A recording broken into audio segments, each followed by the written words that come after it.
The Bow of Light. What is the significance of it? Well, it's used to damage Dark Beast Cannon, but it's also the only item needed to beat the game. This may seem confusing, if not impossible. The game forces you to pick up the Sheikah Slate as soon as a new game starts. 5 runes, 4 spirit orbs, and the paraglider are required to be obtained on the Great Plateau. Weapons are needed to kill all 4 blights in Calamity Ganon, and the Bow of Light is only accessible at the final part of the game. So how is it possible to get all the way there without obtaining anything?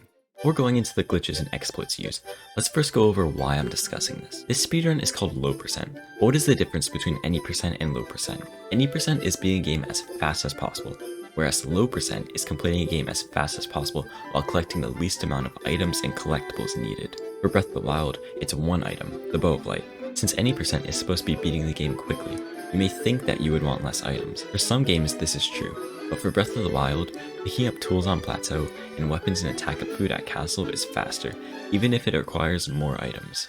Low percent is intentionally slower to skip needing items. Run starts like normal. Grab the Sheikah Slate and clip out of the Shrine of Resurrection. Pick up some items at the Bogo camp. Clip into the Temple of Time and get more items. Then go to all 4 shrines and beat them. After that, go to the Temple of Time and receive the paraglider. Examine a few guardians to get 3 ancient screws. We now have well over 10 items collected. The game can be beaten with only 1. This makes no sense, but everything we do here will be completely erased later on using a glitch. Now that we are free to roam off the Great Plateau, we can talk to Impa. She will tell us about the Divine Beasts in Pura. We don't care about the Divine Beasts in this run, but we do want to visit Pura. Once we arrive at Hateno, we need to bring the blue flame to the tech lab. Talking to Pura will give us the camera rune and Sheikah sensor. If we talk to her again, we can use the 3 ancient screws to upgrade our Sheikah sensor to the Sheikah sensor plus. Now we need to get a memory. This can be done by either doing part of a Divine Beast quest or by talking to Impa and getting a memory from one of the 12 locations. In this run, we talk to Impa and get the Lanayru East Gate memory. From here, we go all the way to Akala where the Lome Labyrinth Island is. When you find the right path in the maze, it will lead you to a shrine. In front of the shrine is a metal grate blocking an underground portion of the maze. The intended way of accessing it is by completing the shrine. You don't even need to complete the shrine, you can just exit the elevator and the grate will be open. The game only checks if you go inside the elevator. First issue with this is we can't just activate the pedestal to open the door.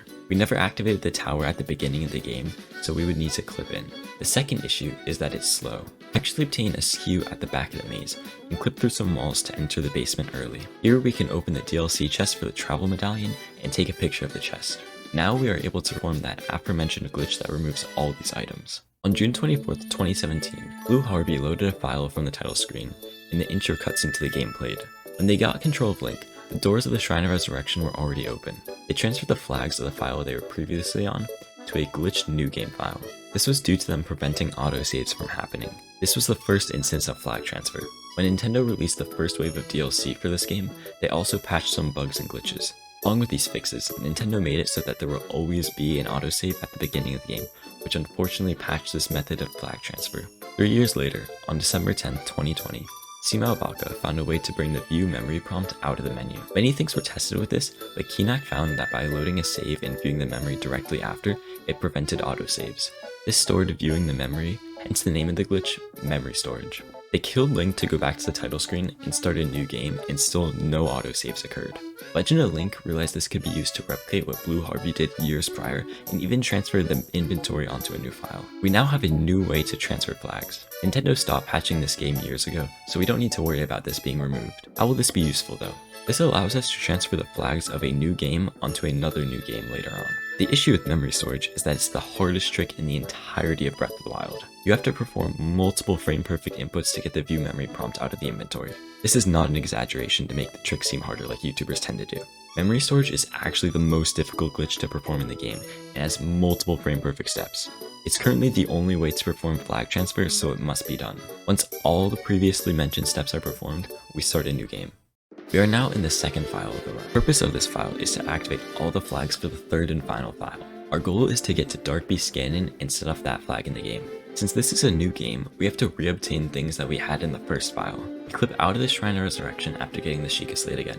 Pick up all the items we need and complete the Bombs Magnesis shrines. Something I never mentioned is that once you have memory storage active, you cannot die. Since there are no autosaves, the game doesn't track your progress. So if you die, you are forced to start a new game. Coming up after Magnesis is the infamous Treewind Bomb. It's known for being very precise and killing many runs. If you are slightly off on your inputs, Link will not be launched high enough and fall to his death. In normal runs, this would be a huge time loss. In low percent, this is a forced reset no matter what. We then complete the Stasis and Crown shrines and obtain the Paraglider. Grab 4 Razor Shrooms and then travel to Hyrule Castle. Get the Royal Claymore and Royal Guards Claymore. For safety, grab the Razor Shroom in a box in case of bad RNG at the fights. Then get 3 Ancient Arrows and a Lysol Tri-Boomerang. Using the fire at the torch, we can light the cooking pot and cook the 5 Razor Shrooms for an attack of meal. Since the out-of-bounds route can be risky, we do the inbounds route where we can get 3 more Ancient Arrows. We get the Edge of Duality, Royal Guards bow, and 5 arrows before entering the Sanctum. We then do Wind Blight skip and fight the other 3 Blights normally. Calamity is up next and is the most notorious boss in Breath of the Wild. Every attack will kill Link in one blow. You need to parry multiple lasers which have a very small window to do so. A small mistake can cost the run. Bad RNG can result in harder attacks to dodge. This far into the run, it's very nerve-wracking to go against Calamity. Once it has been beaten, we finally go against Dark Beast and die. We got this far and died here. All our progress is gone and we have to redo everything now. That's not actually true. We intentionally die here to be able to quit to the title screen. From here, we can load a save, and because we have memory storage activated, it will start a glitched new game for our 3rd file. Once we start the new game, everything will be unloaded for a bit.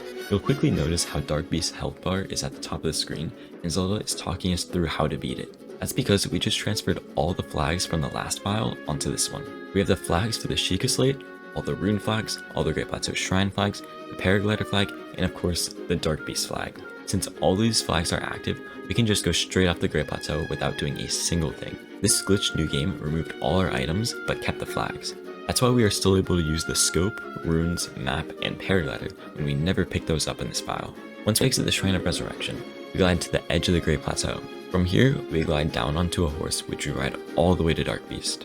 As you can tell from the text on the screen saying we cannot go further, the game clearly doesn't like how we're on the opposite side of the barrier. We have to clip back into the barrier, but there's a huge issue with that.